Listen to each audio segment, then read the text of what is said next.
2026 বিশ্বকাপে প্রত্যাশা অনুযায়ী পারফর্ম করতে পারেনি পাঁচবারের বিশ্ব চ্যাম্পিয়ন ব্রাজিল। নকআউট পর্বে নরওয়ের কাছে হেরে বিদায় নেওয়ার পর স্বাভাবিকভাবেই হতাশ হয়ে পড়েছেন কোটি কোটি ব্রাজিল সমর্থক। তবে ব্যর্থতা ফুটবলের চিরস্থায়ী নয়।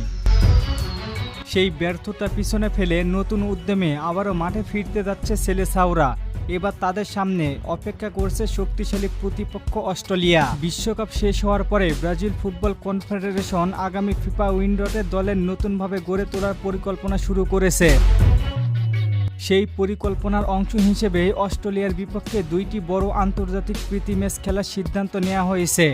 এই ম্যাচগুলো শুধুমাত্র প্রীতি ম্যাচ হলেও গুরুত্বের দিক থেকে কোনো অংশে কম নয়, কারণ এখান থেকেই আগামী কোপা আমেরিকা এবং 2030 বিশ্বকাপের প্রস্তুতি ভিত্তি করবে ব্রাজিল বনাম অস্ট্রেলিয়ার ম্যাচটি মধ্যকারে অনুষ্ঠিত হবে 25শে সেপ্টেম্বর, আর দ্বিতীয় ম্যাচটি অনুষ্ঠিত হবে 29শে সেপ্টেম্বর। ব্রাজিলের জন্য এই সিরিজ অত্যন্ত গুরুত্বপূর্ণ।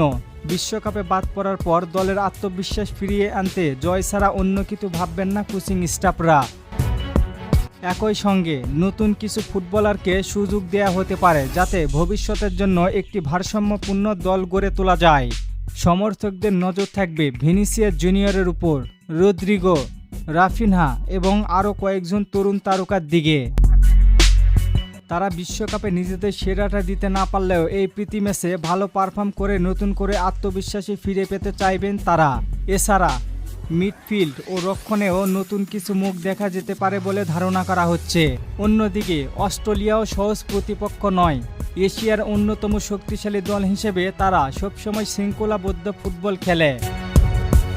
বিশ্বকাপেও তারা লড়াকু মানসিকতার পরিচয় দিয়েছে। তাই ব্রাজিলের জন্য ম্যাচ দুটি মোটেও সহজ হবে না, বরং কঠিন প্রতিদ্বন্দ্বিতার মধ্যে দিয়ে নিজেদের ভুলগুলো খুঁজে বের করার সুযোগ পাবে সেলেসাওরা। বিশ্বকাপে ব্রাজিলের সবচেয়ে বড় সমস্যা ছিল সুযোগ তৈরি করেও গোল করতে না পারা এবং গুরুত্বপূর্ণ মুহূর্তে রক্ষণে ভুল করা। কোচিং স্টাফ এখন সেই দুর্বলতাগুলোর কাটিয়ে ওঠার দিকে বেশি গুরুত্ব দিচ্ছেন।